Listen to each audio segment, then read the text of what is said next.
ತನ್ನ ಅಂತರಂಗವನ್ನು ತೆರೆದಿಟ್ಟಂತೆಯೇ ನುಡಿದನು.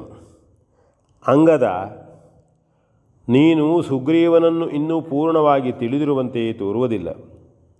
ಅಂತೆಯೇ ಏನೇನೋ ಮಾತಾಡುತ್ತಿರುವೆ.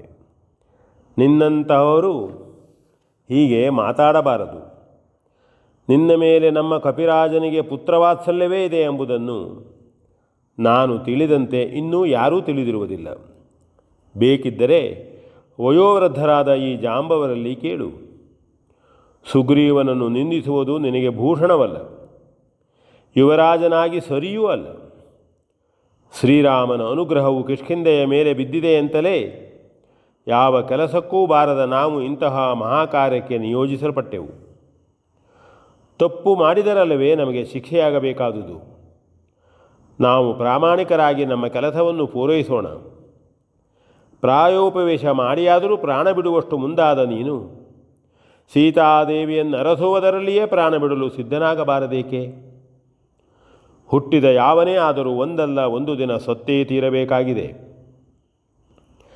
ಕಾಂಚನ ಮಾಲೆಯನ್ನು ಧರಿಸಿ ಮೃತ್ಯುವನ್ನೇ ಜಯಿಸಿರುವೆನೆಂಬಂತಿದ್ದ ನಿನ್ನ ತಂದೆಯು ತನ್ನ ಕರ್ಮಕ್ಕೆ ತಕ್ಕಂತೆ ಶಿಕ್ಷೆಯನ್ನು ಹೊಂದುವಲ್ಲಿ ಶ್ರೀರಾಮನ ಬಾಣಹತಿಗೆ ಬಲಿಯಾಗಿ ಅದರಿಂದಲೇ ದಿವ್ಯ ಜ್ಞಾನವನ್ನೂ ಪಡೆದು ಮರಣ ಹೊಂದಲಿಲ್ಲವೇ? ಮರಣ ಭಯವು ಯಾರಿಗೂ ತಪ್ಪಿದ್ದಲ್ಲ. ನೀವೆಲ್ಲ ಕಿಷ್ಕಿಂಧೆಗೆ ಹೋಗದೇ ಉಳಿದರೂ, ಬೇರೆ ಕಡೆಯೇ ನೆಲೆಯಾಗಿ ನಿಂತರೂ ಒಂದು ದಿನ ಎಲ್ಲರೂ ಇಲ್ಲವಾಗಲೇಬೇಕು. ಅದರಿಂದ ತಪ್ಪಿಸಿಕೊಳ್ಳಲು ಯಾವ ವಿಧದಿಂದಲೂ ಸಾಧ್ಯವಿಲ್ಲ. ಆದುದರಿಂದ ತಾನಾಗಿ ಹೇಗೂ ಬರುವ ಮರಣಕ್ಕೆ ಯಾಕಾಗಿ ಭಯಪಡಬೇಕು? ಬರುವಾಗ ಅದು ಬರಲಿ, ಆಗ ಅದಕ್ಕೆ ಸಿದ್ಧರಾದರಾಯಿತು. ಪ್ರಾಕೃತಿಕವಾದ ಮರಣಕ್ಕೆ ಅಂಜತಕ್ಕವನು ಯಾವ ಕೆಲಸವನ್ನು ತಾನೇ ಮಾಡಬಲ್ಲನು? ಮರದಿಂದ ಮರಕ್ಕೆ ಹಾರುವಾಗ ಬಿದ್ದು ಸತ್ತರೂ ಸಾಯಬಹುದು. ಯುದ್ಧದಲ್ಲಿ ಹೊಡೆದಾಡುವಾಗ ಸತ್ತರೂ ಸಾಯಬಹುದು. ತಿನ್ನುವ ಆಹಾರ, ಕುಡಿಯುವ ನೀರು, ಸೇವಿಸುವ ಗಾಳಿ, ನಡೆಯುವ ನೆಲ ಇವೆಲ್ಲವುಗಳಿಂದಲೂ ಒಂದು ವೇಳೆ ಸತ್ತರೂ ಸಾಯಬಹುದು. ಹುಟ್ಟಿಗೆ ಹೇಗೆ ಅದೃಷ್ಟವೂ ಕಾರಣವೋ ಹಾಗೆಯೇ ಮರಣಕ್ಕೂ ಕಾರಣವಿಲ್ಲದಿಲ್ಲ. ಆಯುಷ್ಯ, ವಿತ್ತ, ಕೀರ್ತಿ ಮುಂತಾದವುಗಳು ಹುಟ್ಟಿನಿಂದಲೇ ಜೀವಿಗೆ ಬಗೆಯತಕ್ಕವುಗಳವು. ಪಂಚಭೂತಾತ್ಮಕವಾದ ಈ ದೇಹವು ಜೀವಾತ್ಮನಿಗೆ ಆಶ್ರಯವು ಮಾತ್ರ. ಅಷ್ಟಷ್ಟು ಅವಧಿಯವರೆಗೆಂದು ಪೃಥ್ವಿ, ಆಪ್, ತೇಜ, ವಾಯು, ಆಕಾಶಗಳೆಂಬ ಪಂಚಭೂತಗಳು ತಮ್ಮ ತಮ್ಮ ನಿಯತ ಪ್ರಮಾಣದ ಅಂಶಗಳನ್ನು ಜೀವನ ದೇಹಧಾರಣವಾಗಿ ನೀಡುತ್ತವೆ. ನಾವೆಲ್ಲರೂ ಅವುಗಳ ಆ ಋಣದಿಂದಲೇ ಬದುಕತಕ್ಕವರು. ಅವುಗಳು ನಮಗಾಗಿ ಕೊಟ್ಟ ಅವಧಿಯು ಮುಗಿದ ತಕ್ಷಣ ಅವುಗಳೇ ಮತ್ತೆ ತಾವು ಕೊಟ್ಟಿದ್ದ ತಮ್ಮ ತಮ್ಮ ಅಂಶಗಳನ್ನು ಹಿಂದೆ ಪಡೆಯಲು ಬಯಸುತ್ತವೆ. ಮಾತ್ರವಲ್ಲ, ಕ್ರಮದಂತೆ ಸೆಳೆದುಕೊಳ್ಳುತ್ತವೆ. ಆಗ ಹಾಗೆ ಬಲವಂತಕ್ಕೆ ತುತ್ತಾಗುವ ದೇಹದಿಂದ ಜೀವಾತ್ಮನು ತಾನಾಗಿ ಹೊರಟು ಹೋಗುತ್ತಾನೆ. ಅದೇ ಸಾವು. ಜೀವವು ದೇಹವನ್ನು ಬಿಡುವುದಕ್ಕೆ ಯಾವುದಾದರೂ ಪ್ರತ್ಯಕ್ಷ ಕಾರಣವೂ ಇದ್ದೇ ಇರುತ್ತದೆ. ಹುಟ್ಟುವಾಗಲೇ ನಿಯತಗೊಂಡು ಸುಪ್ತವಾಗಿರತಕ್ಕ ಆ ಮರಣ ಕಾರಣವು ಸಾವಿನಲ್ಲಿ ಮಾತ್ರ ವ್ಯಕ್ತವಾಗಬಲ್ಲದು. ನಾವೇ ಅದನ್ನು ತಿಳಿಯದಂತೆ ಅದು ಅಗೋಚರವಾಗಿರುತ್ತದೆ. ಆದುದರಿಂದ ಬೇಕಾದಾಗ ಪ್ರಾಣ ಬಿಡಲು ಯಾರಿಂದಲೂ ಸಾಧ್ಯವಾಗದು ಮತ್ತು ಆ ಅಧಿಕಾರವೂ ಇಲ್ಲ. ಸಾವು ಅವರವರ ಮರಣ ಕಾರಣದಿಂದಲೇ ಬರಬೇಕಲ್ಲದೆ ಬೇರೆ ಅಲ್ಲ. ತಾನಾಗಿ ಸಾಯುವ ಪ್ರಯತ್ನವನ್ನು ಯಾರು ಕೈಗೊಳ್ಳುತ್ತಾನೋ ಅವನು ಅಪರಾಧಿಯೇ ಆಗುತ್ತಾನೆ. ಆ ಪ್ರಯತ್ನದಂತೆ ಸಾವು ಬಾರದಿದ್ದರೂ ಆ ಕುರಿತು ಮಾಡಿದ ಅಪರಾಧವು ಮಹಾಪರಾಧವೆಂದೇ ಪರಿಗಣಿತವಾಗಿದೆ.